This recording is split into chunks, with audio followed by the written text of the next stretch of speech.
Welcome in, everyone, to episode 122 of the Bat Flip Podcast. My name is Damien, here with my co-host Matt. This week, we're going to bring you we had some 4 extensions happen this week, some big injuries, and then some other players getting called up, a couple returns that are on the verge of happening, and then an interesting nugget about potential new expansion spot. And then we'll close up the show with players of the week. But before we get to all of that, Matt, how are you doing this week? Doing pretty good. I've had a fun week. Been watching a lot of baseball. It's always a good week when your team goes 7-0. Yeah, it's an exciting time of the year for sports. There's obviously baseball is my number one, but basketball playoffs going on, hockey playoffs going on. Just a great time for sports. There's like 6 different things on at a time to watch. It's a lot of fun. So definitely had a good week, and weather's great here in Alabama right now. It's pretty outside. It's been nice. So everything's great. How's everything going for you, Damien? It's going all right. I was able to head to Dodger Stadium this past weekend for one of the Cubs Dodgers games. Got to see Cody return there, so it was a nice sight to see there. Team didn't do so well, but it was fun to see the new rules in person. Probably do an episode on that here in the future. I went with a couple casual fans, so it was going to be. I got some feedback from them that I thought was pretty interesting. But overall, I mean, it was a good week of baseball all around. A lot of fun performances to see. Some big extensions that we'll get to right here. That kind of a couple that were a little shocking, but overall, it's a nice, fun week, and I'm just ready to get this thing moving. And you guys will notice that David's not here this week. We're moving recording days to a new night. He had something already planned for this week, so he will be back starting next week, and we will all be good from there. Yep.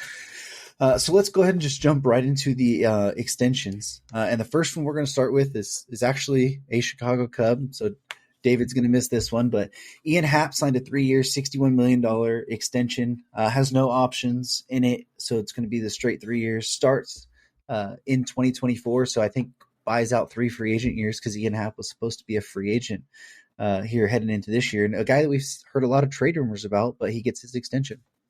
Yeah, it's an interesting extension here. 3 years, $61 million. It feels like it's kind of hard to tell what that is for him because he's been a good player for the Cubs. He's one of those. He's one of the only players left there that was kind of he wasn't on their World Series team, but he was kind of a part of that era. He was on their 2017 team, which I believe played in the NLCS as well. That he's been on a few playoff teams. He's kind of the bridge between that previous era to their current era, and he's been a pretty good player. He's kind of been, worthy of being an everyday regular at the big league level. He's had a couple of really solid seasons. In fact, his career WRC plus is 116, which is really nice. He's been a little inconsistent with his defense. They played him in center field for a long time in his career, which was, I don't think he was really great there, but moving him to left field, he's been a lot better there. He's been a solid defender in the outfield. Last year, put up his best season. Durability wise, his last 2 years, he's played 148 games or more, which has been nice. Off to a pretty good start this year.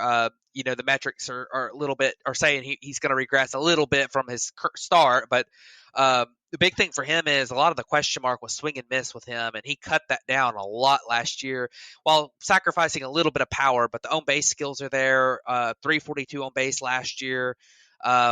I think he's a solid player, and I think it's a pretty good extension.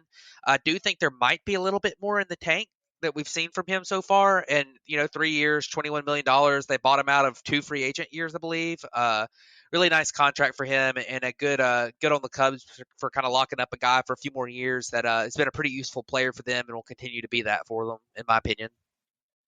Yeah, I think it's a really solid deal for both sides here. Like you mentioned, it gives them stability from that old kind of core to the new core that they've had, and really ushers into we saw the Cubs go for it this year. Signing Dansby, signing Jameson Taillon, having signed Stroman the year before that, signing Bellinger, even though that one was only a 1-year deal. We've seen them make the kind of jump the past couple of years to say that they want to kind of get into contention again. And we've seen the rumors about Hap the past couple of years. Like, is he going to get traded? And everyone thought it was a foregone conclusion at the deadline last year that he was going to get traded. Didn't. And now, right as he is, 6 months away from free agency, signs a 3-year deal there. And basically, that's one less issue they got to worry about this offseason when there's some big name free agents, going to be out there that they could now shift their focus onto and not have to worry on bringing Hap back. And he's a solid player that hits in the middle of that lineup for him. He has the power upside. He'll play solid defense. He's a pretty good base runner. So overall, I think it's a really good deal for both sides there. And it's not too long term that it really, you're worried about the contract, what the back end of it's going to really look like there. Yeah. So moving on to the next extension we had, and that was with Logan Webb with the San Francisco Giants, signed a 5-year, $90 million deal. Also starts in 2024, and it looks like that one buys out 3 free agent years as well. Yeah, Logan Webb's an interesting pitcher. He really kind of broke out in 2021 with the Giants, had a fantastic year, put up a 3.03 ERA in 148 innings. Really that was the year that they were able to surpass the Dodgers and win the NL West, and with the 107 win season, he was a really big part of that. And then last year he backed it up, put it up that same a similar season, a 2.90 ERA. The ERA was even a little bit better. The fit wasn't quite as good as it was in 2021. It's the strikeouts dipped a tiny bit, but definitely a really solid pitcher, good ground ball guy. Gets the ball on the ground at a above 55% clip, which is really, really nice. This year off to a tiny bit of a slow start, but honestly, the metrics on him, he looks fine. It's probably small sample size has caused his start to be a little bit slow. But he's a really, really good pitcher, and he's a guy that it feels like is probably, the type that probably has some longevity with his with his arsenal, being a kind of a ground ball guy. It's not like he's throwing a super super hard. I don't think he's a super max effort guy. I think he's, it's not like he's, a string bean or something, a real small guy on the mound. Like, I think he's a guy who's going to be pretty good like this for a while. So, 5 years, $90 million for a really solid starting pitcher, get a few years of free agency out of the way. That's pretty nice. And I don't know if he's going to settle in as a guy who's a 3 or a sub 3 ERA type, but I think a mid 3s ERA type is very attainable for him for in the long term. So really solid deal there for the Giants, and they lock up their young starting pitcher that I guess he's kind of their de facto ace this year.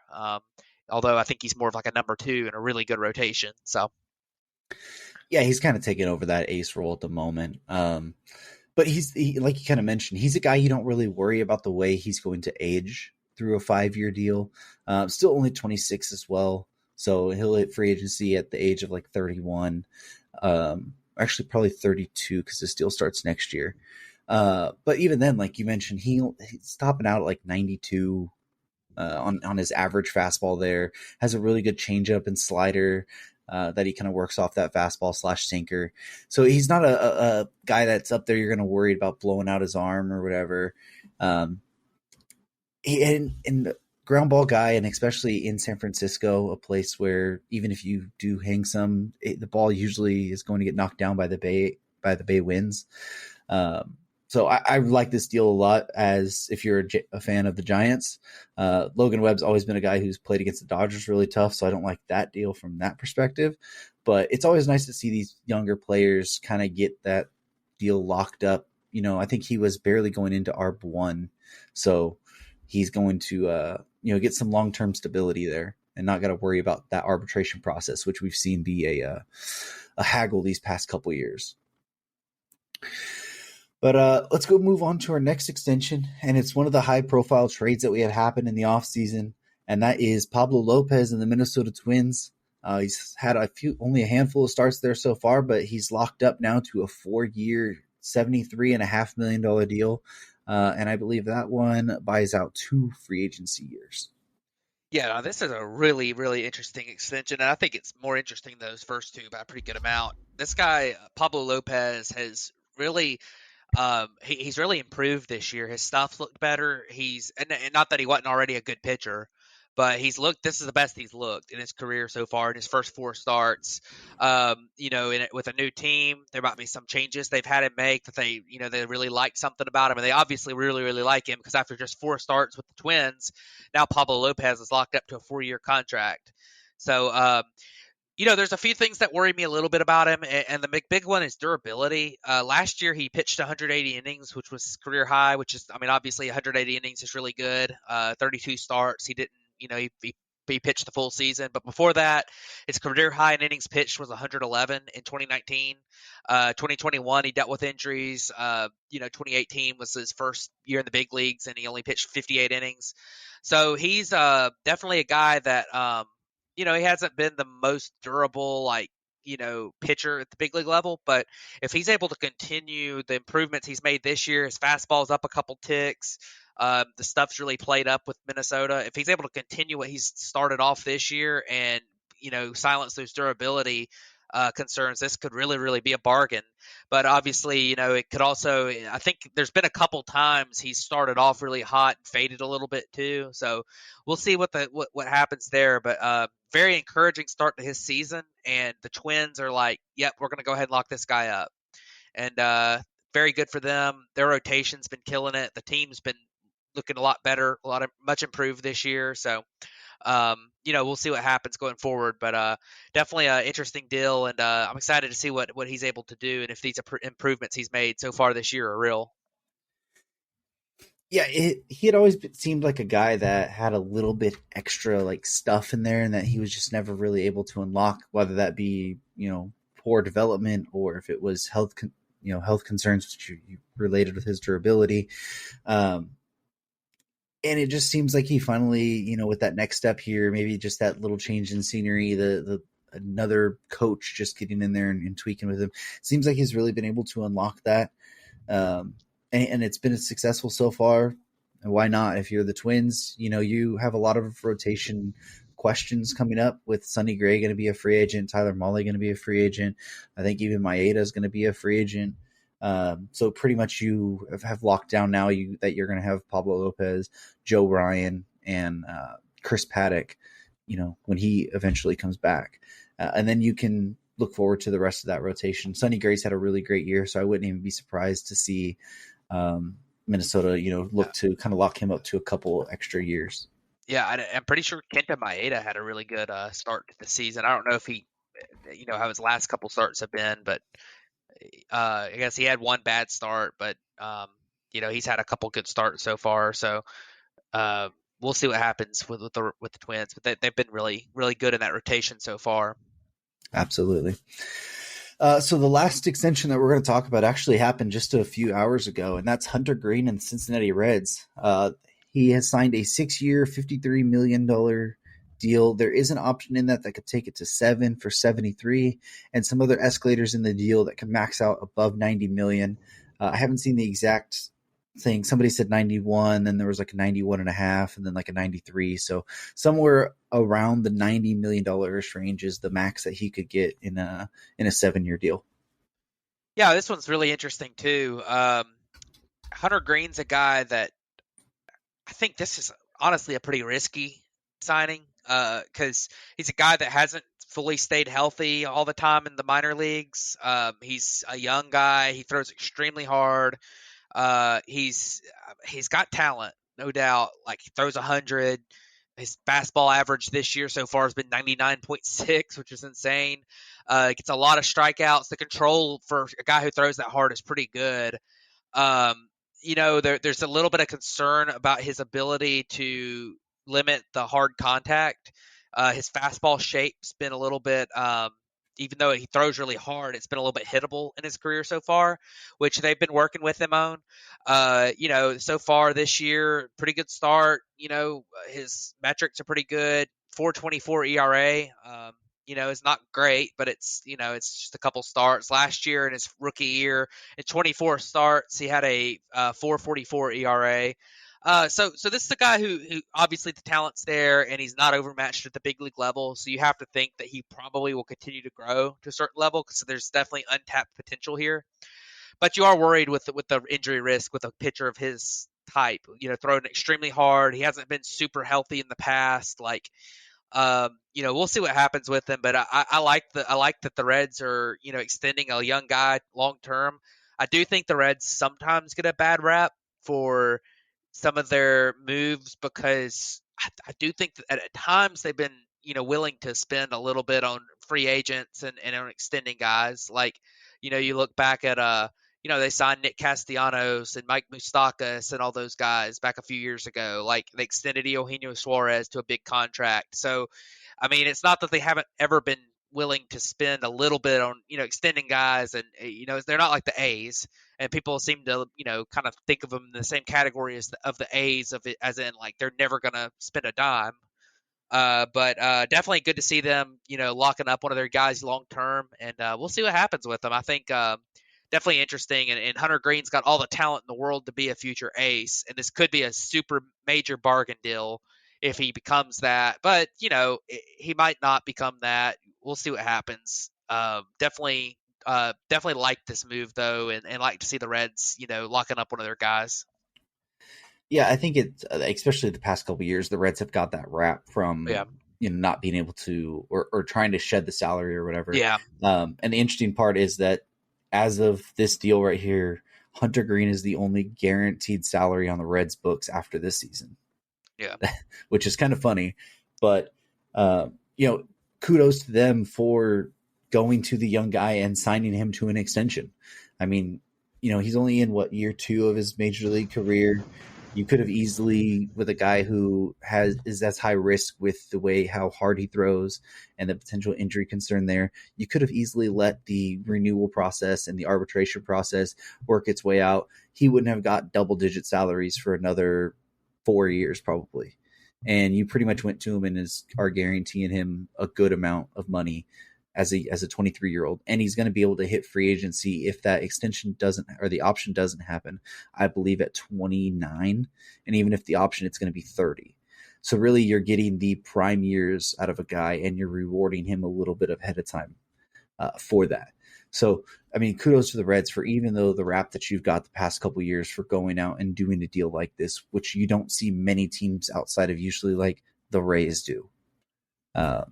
So it is a super risky deal because of the kind of player Hunter Green is, and the relying so much on the velocity, especially playing in that ballpark where if anybody makes even slight contact, it's usually going to be a homer. But overall, congrats to the Reds for doing it. Congrats for Hunter Green for getting his bag right now, and it's going to be exciting to see how he develops. So let's go ahead and jump over to the injury concerns. Only have a few of them, but a couple of them are pretty big. We'll go ahead and start with Giancarlo Stanton. He is going to miss about 4 to 6 weeks with a hamstring strain. Yeah, it's unfortunate. He was off to a good start this season, had a 133 WRC plus, had hit some absolute rocket home runs so far. He'd hit 4, and I think every one of them was just an absolute rocket, which, of course, that's what Stanton does. But unfortunate to see him. I mean, we've seen this for the last, 4 or 5 years with Stanton. He just cannot stay healthy long term. It's unfortunate. He's such a great player when he's able to stay on the field, but um, it's just not happening for him right now. I mean, we're looking at a guy who, this is really affecting his career and his overall numbers for his career too. Because this is definitely a guy that, if he could stay healthy for 3 or 4 more years, he could be in that 500 home run category by the end of his career. But definitely unfortunate to see him just continue to get hurt. And I mean, I wish there was a way that they could figure out how to, you know, not have him get hurt so much and to protect that. But it just seems like he's that type of guy. And most of the time, it's a quad strain or a hamstring strain or a calf strain, and those are the types of things you get from players that are quote unquote injury prone. So I don't like to I don't want to label somebody that, but those soft tissue injuries are definitely something. It's not like a bunch of freak injuries. I know he had the one year he had the getting hit in the head, and then he had one year he had the hamate bone. Like, these aren't those types of injuries anymore. These are the hamstrings and quads and calves and pec strains and oblique strains, all those types of things, those soft tissue injuries that are really been affecting him in his career. So hopefully he comes back in that, I think, 4 to 6 weeks, and comes back healthy. And the Yankees really need him in their lineup because, I mean, outside of Judge, it's not a great lineup. I mean, Gleyber Torres has been fine, Rizzo's been fine, DJ LeMahieu's been fine when he's been out there, but like they're really like there's a lot of holes in that lineup, and they really need Stanton to be in there as that DH every day. So hopefully he comes back strong, and because he's fun to watch when he's healthy. Yeah, he's incredibly fun to watch when he's healthy. If you can get him back and get in that like 100 game mark, 110 game mark, like I think it'll be fine. I mean, what he played 110 last year, hit 31 homers for you. You want the average and stuff to look a little bit better, but the soft tissue injuries, we'll talk about another one here right after this. But once you have them, they are so easy to get a second and a third and a fourth time, and they seem like every time you get that injury, it's just a lot easier to happen the next time. And it's just kind of a thing you've seen with Stanton and like we'll mention here in a second with the next guy, but it's always sucks to see those because they're highly talented players and then just boom out of nowhere. And it could not be anything. It's just a freak thing that like, hey, you're running and your hamstring just boom. Like you got to done all the stretching and everything in the world and just gonna lock up on you. So hopefully Stanton gets back. He's always a joy to watch out there. He's always fun to see just what he's gonna crank the next time. But hopefully he's able to get back and hit some nukes.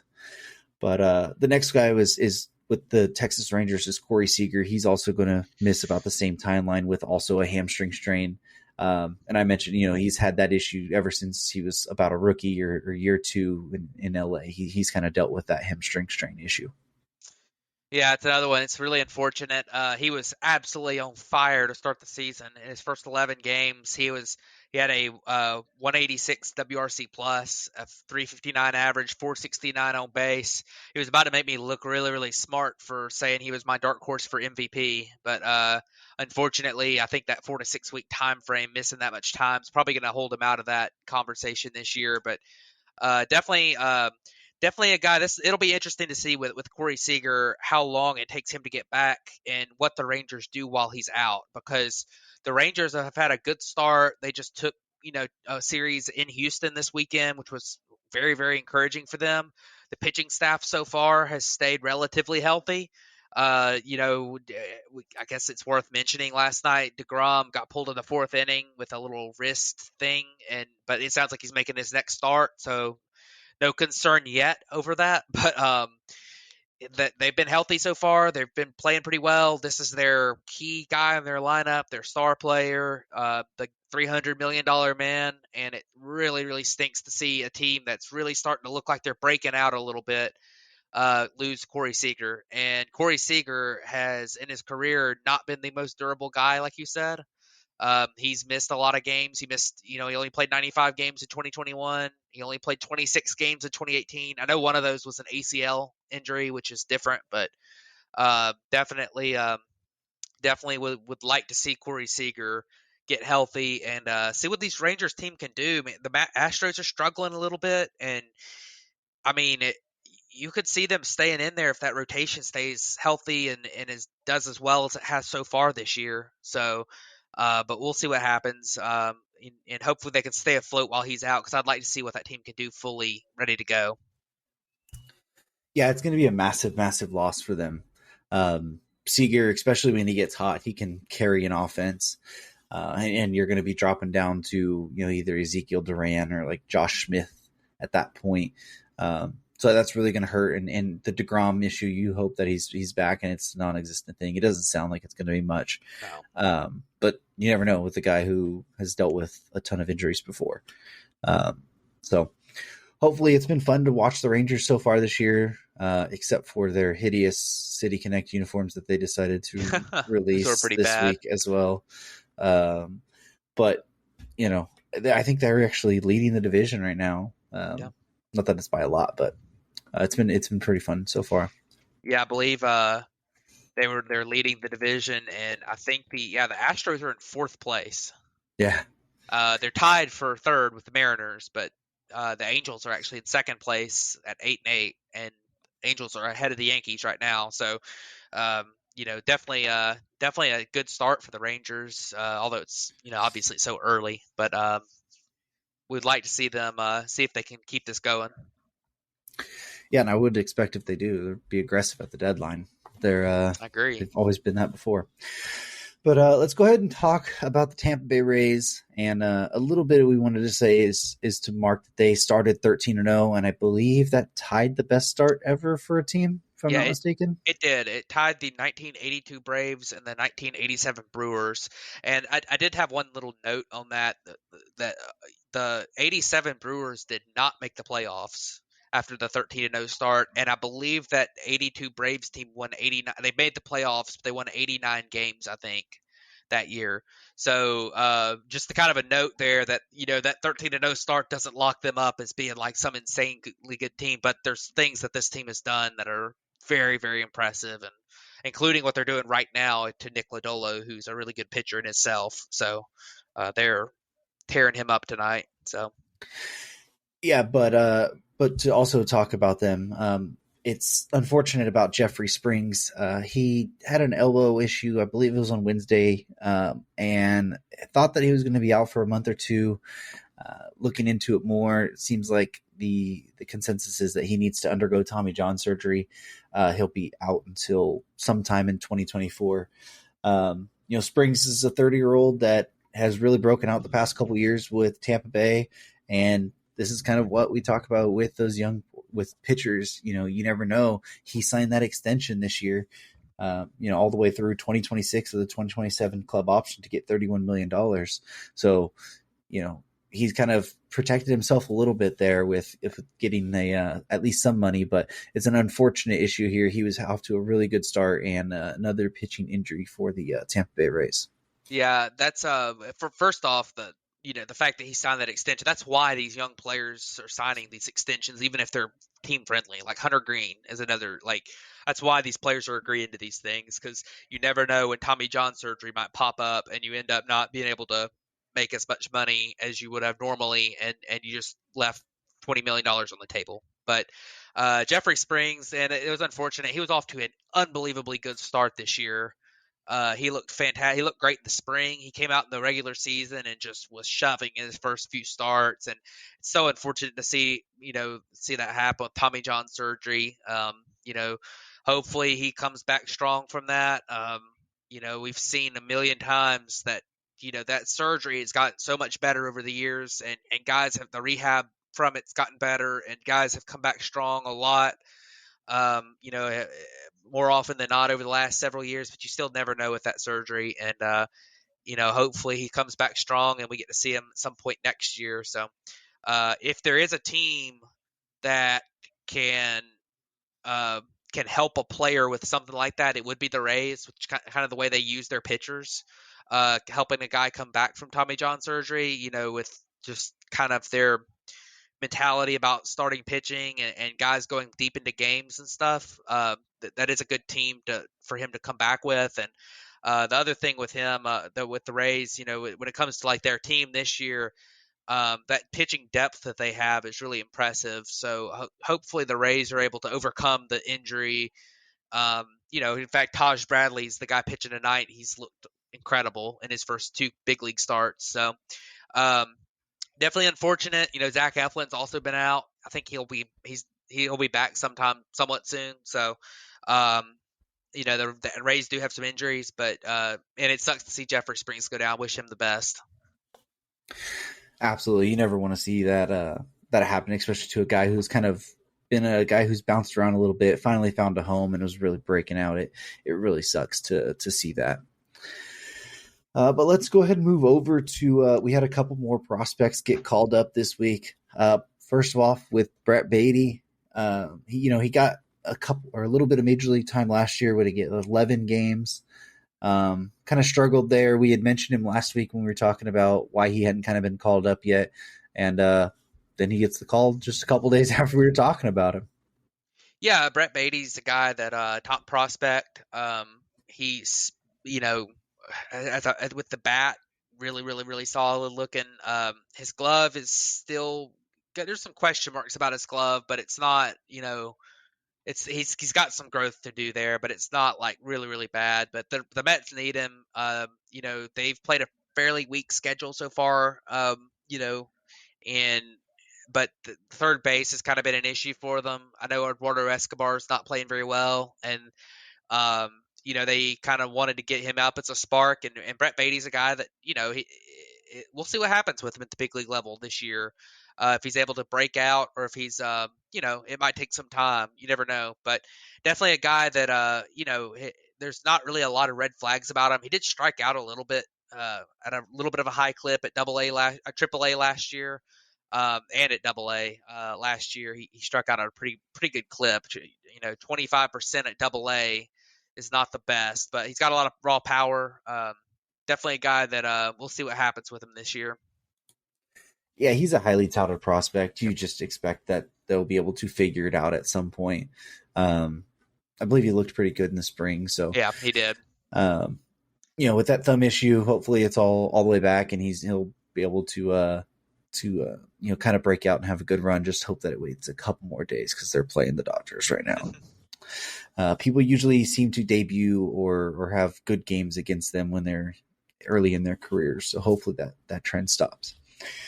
But the other guy that got called up was kind of more of a surprising one, which was Zach Neto.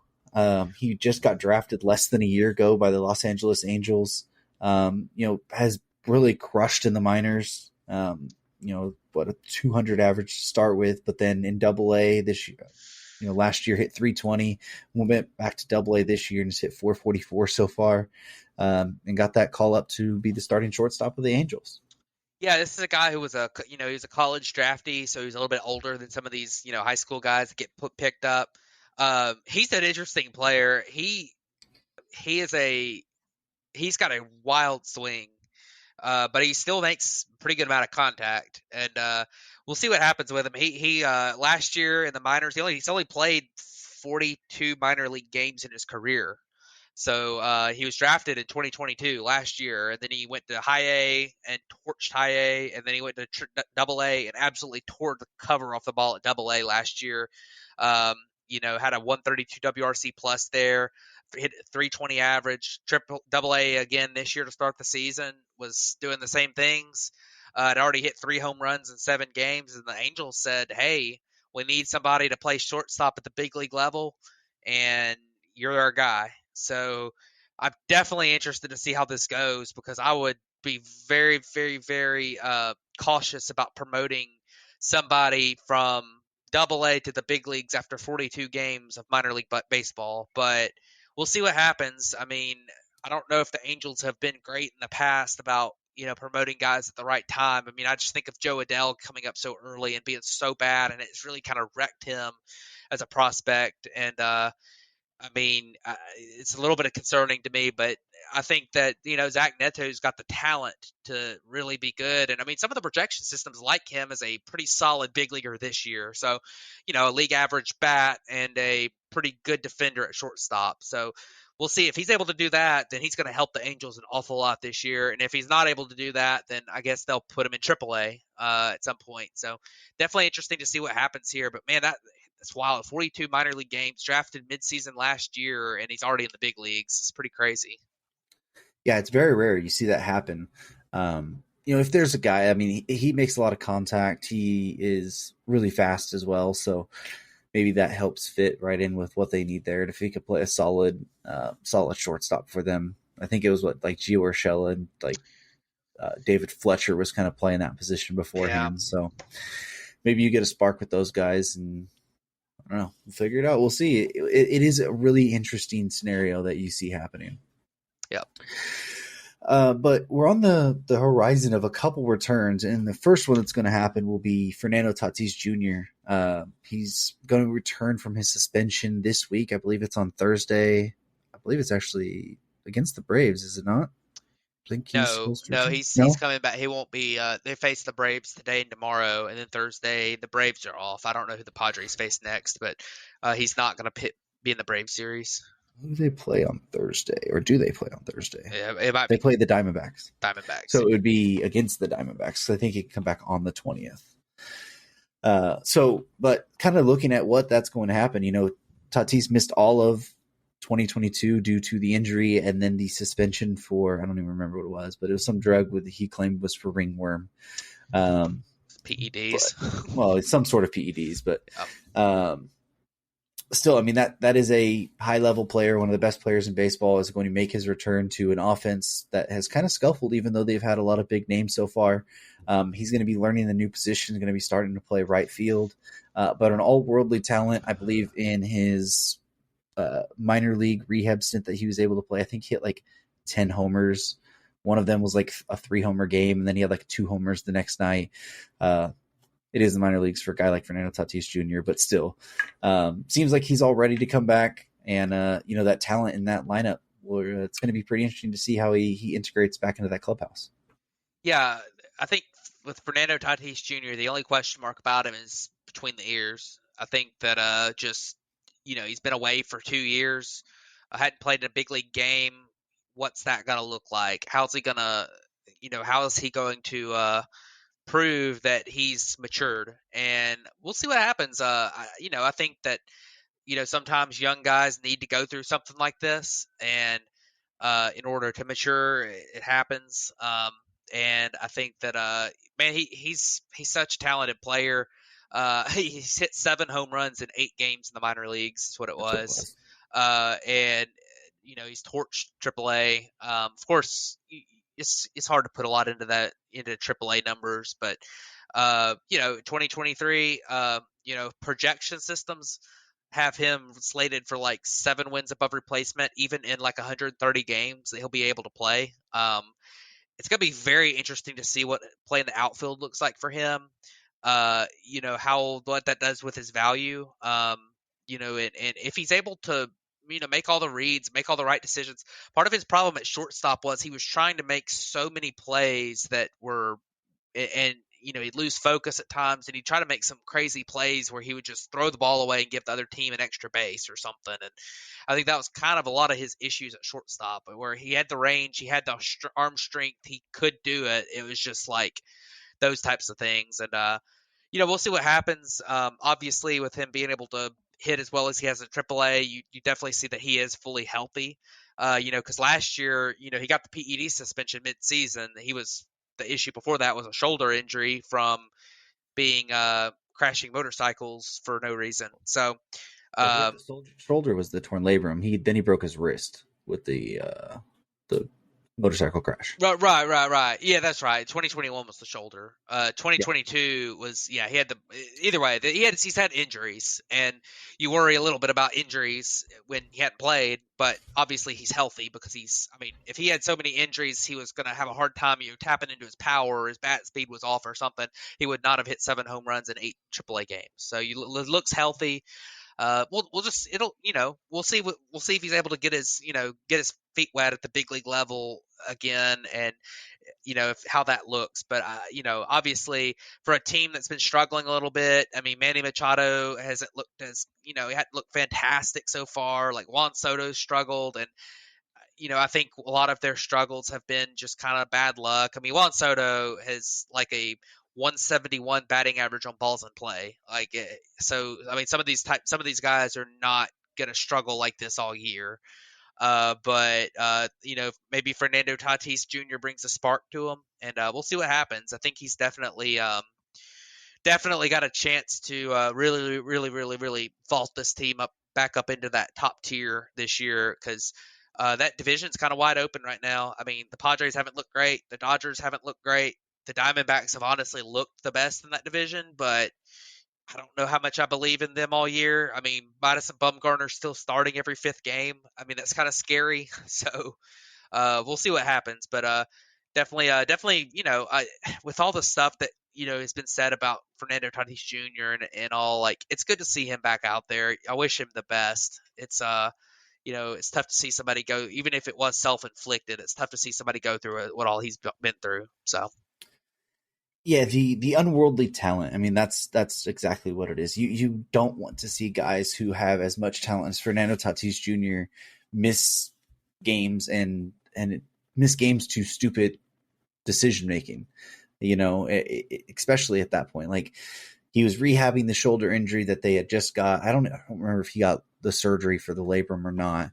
But then right as he was getting ready to be back, in the spring training, then basically wrecks the motorcycle and was in the DR, I believe. Yeah, Um, I think he was in the DR. yeah, I think he was in the DR, and then breaks his wrists, and then he was getting ready to go on the rehab assignment, or was on the rehab assignment, one of the two, and then got popped for the suspension at that point. And he's actually lucky that they were able to count the playoff games, because I don't remember a lot of that happening most of the time for it. Because he should have been back even later. I think they went deep in, so I think they counted like an extra 17 games or something off the suspension. But he'll be back and he'll be able to play, as long as he's able to play every day, and they don't have to rest him, but play around that 130 game mark, 140 game mark. And like you mentioned, the 130 game mark, the last time he played in 2021, he hit 42 homers, 97 RBIs, 25 stolen bases, a 157 WRC plus, and a 7.2 WAR. I mean, that was playing at shortstop, but still, he was playing through a torn labrum as well, part of that season. So, a guy who will definitely vault that Padres lineup back, and I believe Bob Melvin even said that he's going to hit leadoff for them, which will be even scarier for that if he's able to unleash more of his running ability. But the other guy that is going to be returning somewhere in the near future is Bryce Harper. We've talked about him a lot. Potentially, not being put on the 60-day IL, and then dealing with him going to come back as a DH. Well, the latest turn in the Bryce Harper return story is that he is going to start training at first base with hopes of potentially returning to actually being a fielder rather than just a full-time DH later in this season, and then potentially look to move from first base to the outfield in the playoffs if need be. But just kind of another way to get him out of that DH only role and get him on the field a little bit more, which he has said before he didn't like the DH role, and they've lost Rhys Hoskins for the year, so they really don't have anybody to play first. So it'll be interesting to see how he integrates to that position. But what are your thoughts? Yeah, so I'm kind of split on this. It's really weird for me. Bryce Harper, the Phillies really, really need a spark of some kind. I mean, they've really struggled to start the season. They really haven't played a tough schedule, and they've still struggled to a pretty rough record so far. They're 7-10. Um, they need some kind of spark, and Bryce Harper could be that spark. They'd like to get him out on the field as quick as possible. But man, I don't know about him playing first base, because for one thing, it's not like he's not going to be able to. It's not like he's not going to be able to. Not it's going to be able to just not throw if he's at first base. So it's not like it's going to help him come back play the field sooner. I guess maybe a little bit sooner than the outfield, but like still, it's kind of and he's never played first base or infield before. He caught in junior college and in high school. He was a catcher, so maybe some of the like coordination of scooping the ball off the bounce and stuff. I'm sure that probably translates a little bit, but um, there's a lot of to play in infield, and he had never done it. And you're trying to learn a new position while trying to get back from injury, while Tommy John surgery and rehabbing your arm. And I don't love this move. I think it's probably something where they're just kind of talking about it, and he might try fielding grounders a few times, and maybe think about it. And it could be something where he decides to do that as a long-term thing to take some mileage off his arm because of the Tommy John.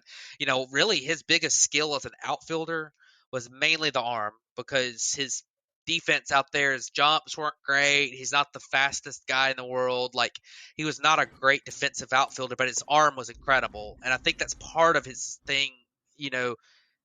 Maybe playing first base, he could get to where he's doing that at a high level. And but we'll see. I think he's I definitely, if I were the Phillies, and it's not like obviously, defensively, I don't think he'd be a huge upgrade over just kind of the replacement level guy at first base.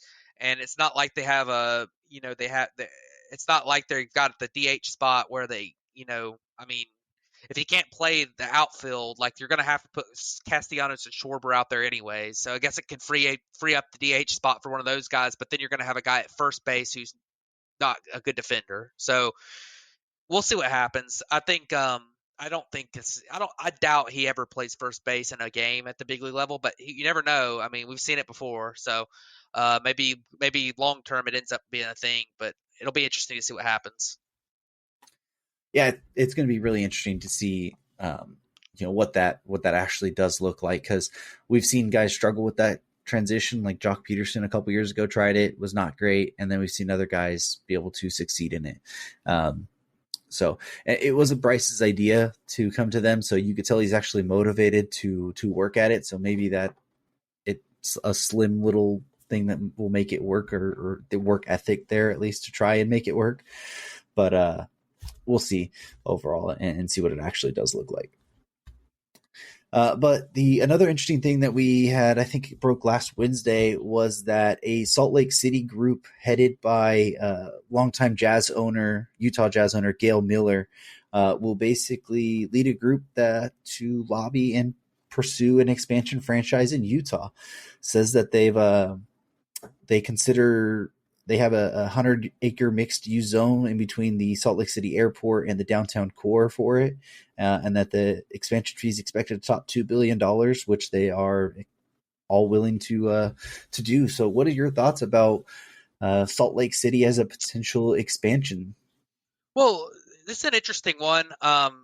Salt Lake City is a growing area. It's interesting as in it would be one of these smaller metropolitan areas in the big leagues, but it's got a huge TV market.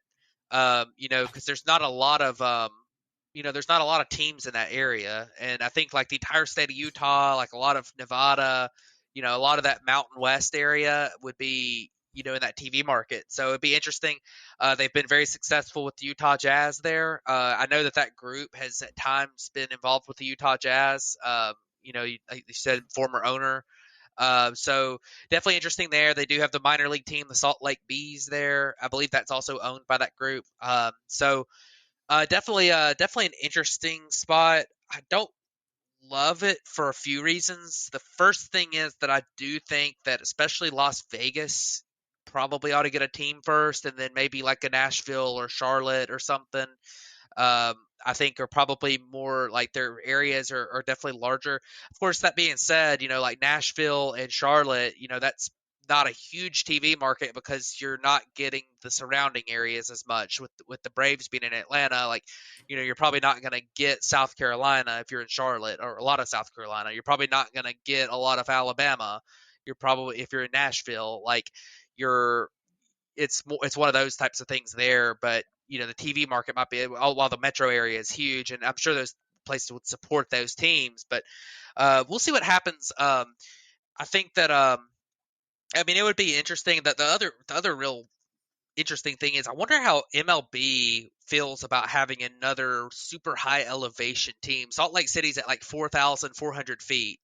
So it's not quite Coors Field elevation, which is at Mile High, but it's close. And I wonder how they would feel about not necessarily that MLB cares that much about like the game being different at altitude, but with the challenges that it has to build a team at a we've seen from the Rockies for 25, 30 years how difficult it is to put together a winning franchise and a consistently winning franchise in a situation like that with the lack of ability to gather pitching together. With a new franchise establishing one, especially in a market that's not the biggest market, how well would it catch on if you try to establish that in Salt Lake City if you're struggling to really figure it out as a team that obviously it obviously has some built-in challenges in how to build the team. So I definitely think that would be interesting to look at. But hey, I mean, I'm all about new areas getting baseball teams. I think that and I think that a two-team expansion makes a lot of sense. Go to 32 teams. Maybe reorganize the divisions instead of having three divisions in each league. Have four divisions in each league.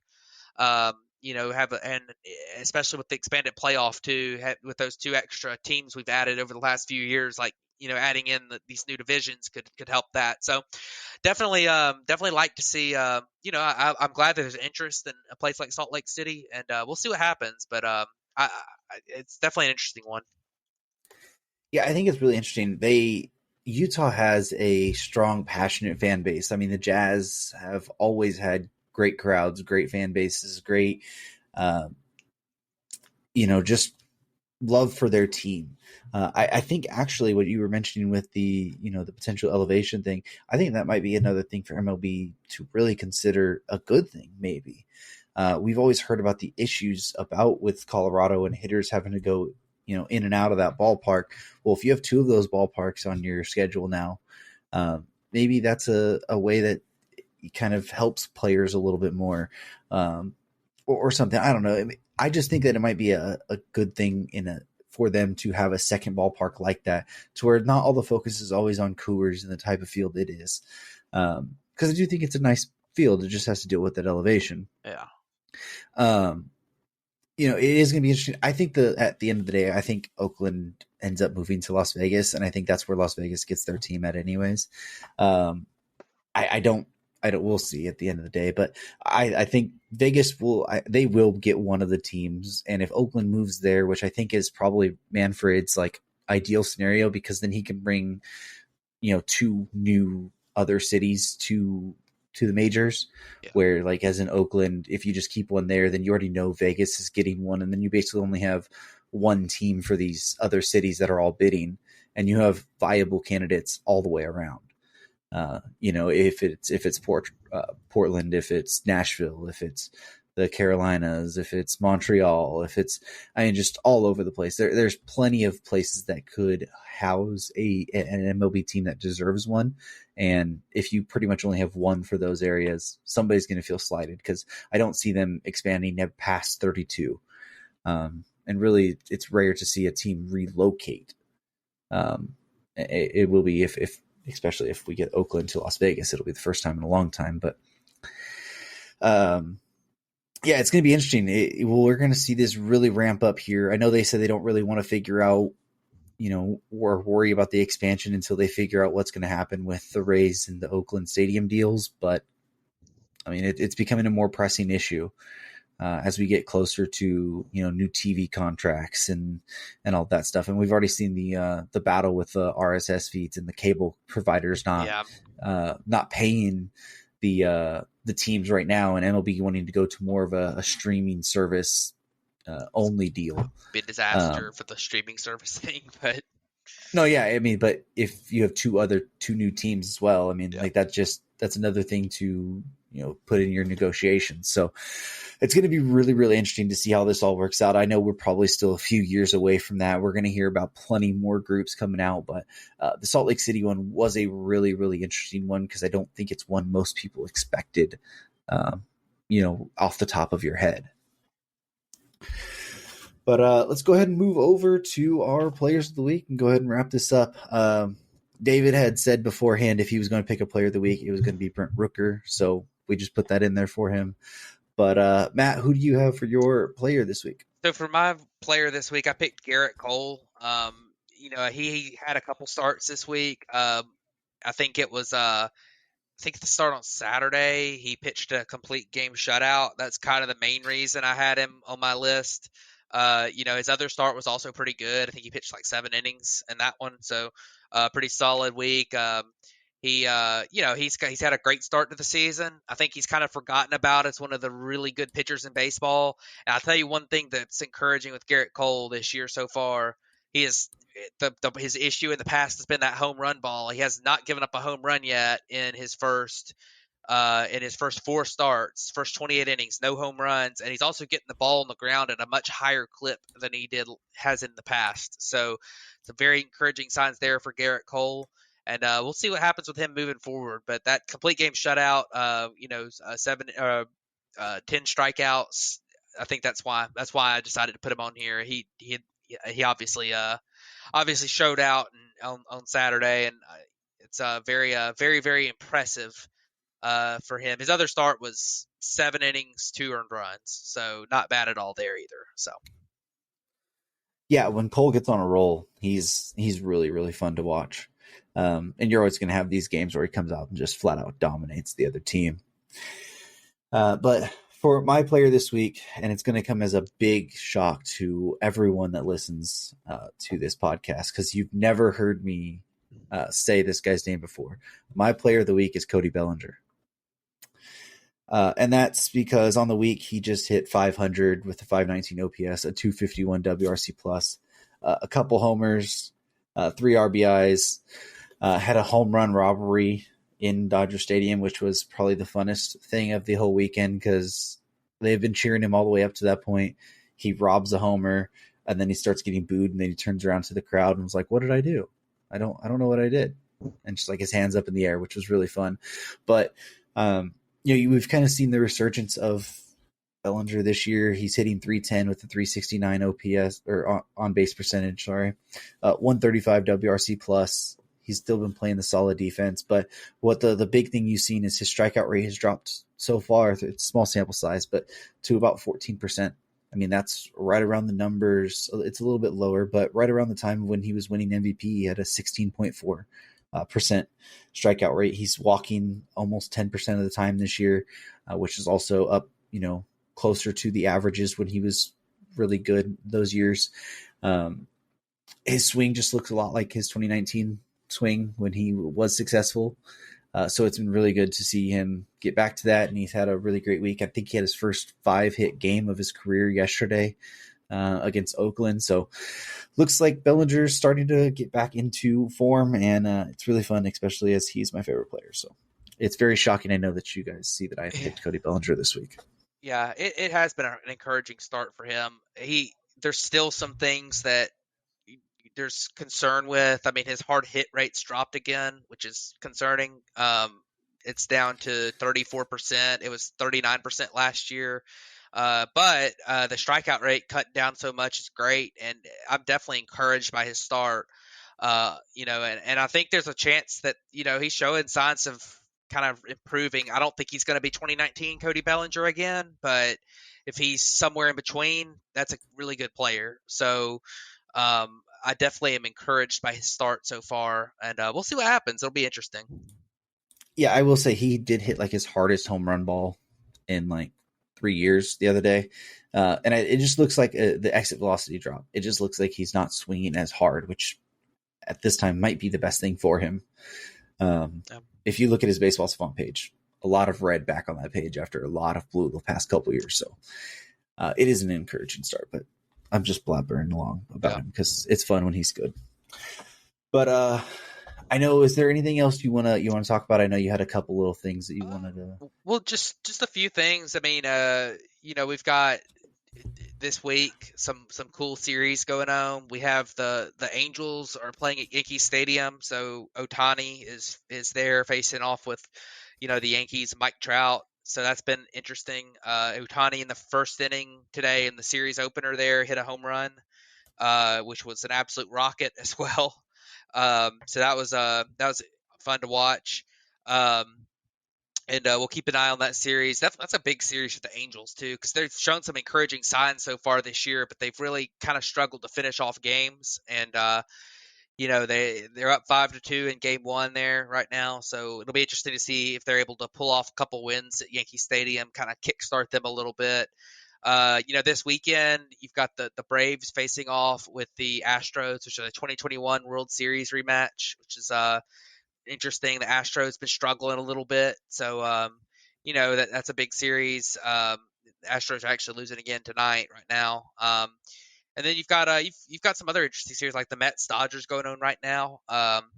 That's definitely a very interesting series, and it'll be interesting to see what happens this week. I think we'll see. I think maybe next week we could talk a little bit about some hot starts and stuff. Maybe who we're thinking is for real. Maybe a buy sell type thing might be fun.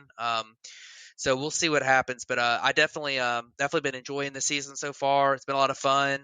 I think, and it's been great. So hope everyone else is enjoying it as well.